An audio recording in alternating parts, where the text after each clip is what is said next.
Hi மக்களே, கேக்க finish பண்ணலான்ற நேரத்தில் கரண்ட் டமோன்னு போயிடுச்சு. என்னடா மதுரைக்காரனுக்கு வந்து சோதனையாக இருக்குமோ அப்படி சொல்லி நம்ம யோசிக்கிற நேரத்தில் பக்கத்து கடையிலேருந்து தம்பி வரவே அவங்ககிட்ட கேக் நல்லா இருக்கான்னு தான் கேட்டேன். அதுக்கு அவன் என்ன நல்லா சொன்னான், எண்டில் என்ன மாதிரிலாம் ட்விஸ்ட் வச்சான் அப்படின்றது நீங்களே கேளுங்களேன்.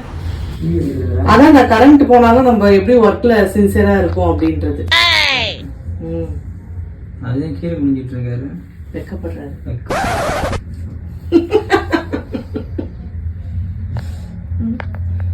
பொண்ணுதான் வைக்கப்பட்டு பார்த்துருக்க, இந்த கேக்ல ஒரு பையன் வைக்கப்படுறான். இதான் பாவடை இதுவரை இறங்கி இருக்கு.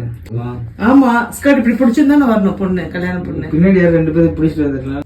ப்ளஸ் பண்ணிட்டு போ. அவ்வளோதான், என்ஜாய் ஃபேர் லைஃப். அவ்வளவுதான், விஷ் பண்ணிட்டல. அதுதான் அதான் என்ஜாய் ஃபேர் லைஃப். நல்லா இருக்கணும். 4 குழந்தை பெற்று நல்லா இருக்கும். 4 குழந்தையா? கவர்மெண்ட் ரூல்ஸ் இப்போ ஒரு குழந்தை தான். இது யார் சொன்னது? கவர்மெண்ட். என்ன இப்பெல்லாம் எப்படிங்க இதெல்லாம்? இதெல்லாம் யாருக்கு சட்டம் போட்டது? 12 வயசு வரை கல்யாணம் பண்றது தப்பு சொல்றது. 5 வயசுல கல்யாணம் பண்ணி வச்சிருக்கணும். விஜய் வருத்தம் நான் பேசுறேன். இல்ல, என்னது எத்தனை வயசுல கல்யாணம் பண்ணணும்? 15 வயசுல. 15 வயசுல கல்யாணம் பண்ணி 20 வயசுக்குள்ள 4 குழந்தை பெத்துக்கணும். ஆமா, ஆமா. 30 வயசுல என் பையன் சம்பாதிக்க வருவான். என்ன பொழப்பு இது? நம்ம வாழ்க்கை எதை நோக்கி பயணமா போய்கிட்டு இருக்குன்னே தெரியலையே.